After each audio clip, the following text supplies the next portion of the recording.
Hi everyone, my name is Megan Height and I'm currently in the show production program at Full Sail University.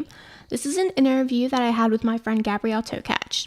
She has been a part of many theatrical productions on both the performance and technical sides. Currently, she is working outside of the industry but is still very active in the performance community. What do you see as the role of the visual arts in society today, particularly in your profession? Visual art is a means of communication.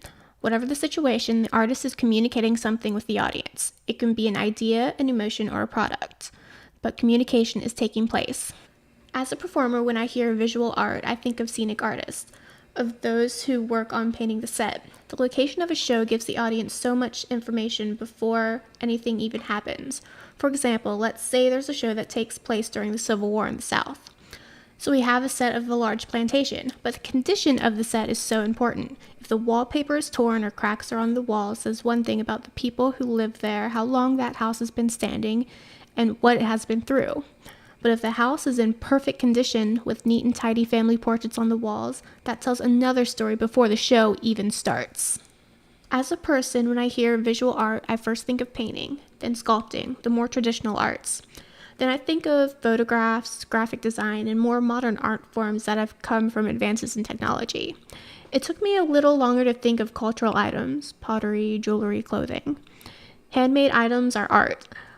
Things that are mass-produced, well, I can see an argument for that, but that is a conversation for a different day. New communication and media technology makes imagery almost instantly available. Do you believe that this is having a positive or negative influence on your industry? I think it is awesome that we can tap a few times on our phones and see a picture that our friend sent us, or someone mentions a sculpture and we can Google it to see what it looks like. But at the same time, because we have everything available at our fingertips, I feel there is an overall less of appreciation for art. It also takes us less time to create art. Anyone can download Photoshop or use whatever photo editing software their computer comes with, take a picture with their cell phone, upload it to their computer, and make art using Photoshop. I'm not saying that digital art doesn't have value or doesn't take time. I'm saying any Joe with a shitty camera, old computer, and no true understanding of photography can take a picture and edit it. And technically, it is art. But what about the time when it was an honor to have your portrait taken? Art used to be just for the rich, a luxury for nobility. These paintings took time and dedication, and because we have everything at our fingertips, we assume it doesn't take long to create. My favorite painting piece of visual art ever is Starry Night. I have had the honor of seeing the painting in person twice in my life. The first time I just looked. I looked up close at which direction the brush strokes were going and how the colors blended together. I looked far away to see how the colors changed with distance, how the focus of the piece changes with distance. I looked for a long time because it was my favorite painting and I never knew if I could ever experience it in person again. It might have been my only chance in my entire life to see it like this. Thankfully, I was surprised when I went to NYC and saw it again. I looked at it the second time, just like I did the first time, in awe, inspired that someone who lived hundreds of years ago could still talk to me through his work. Because we are attached to our screen, phone, computer, TV, tablet, etc., we think in 2D form.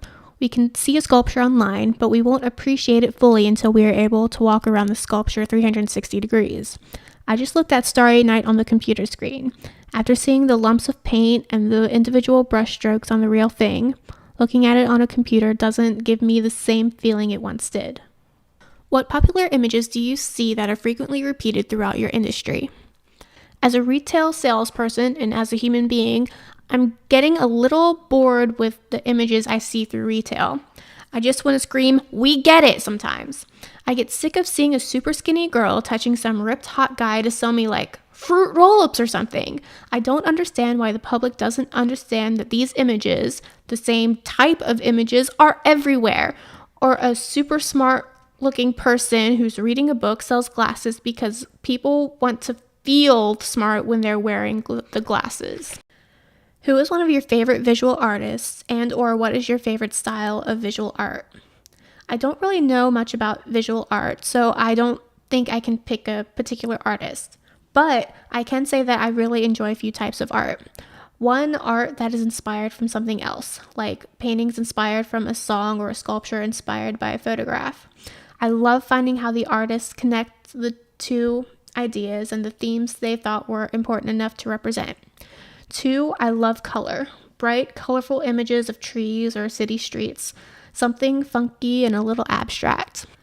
Three, out of space wacky. I've been to the Museum of Modern Art twice, and each time I loved it. These artists were just so inventive. I'll admit I didn't know what they were saying sometimes, but I enjoyed it.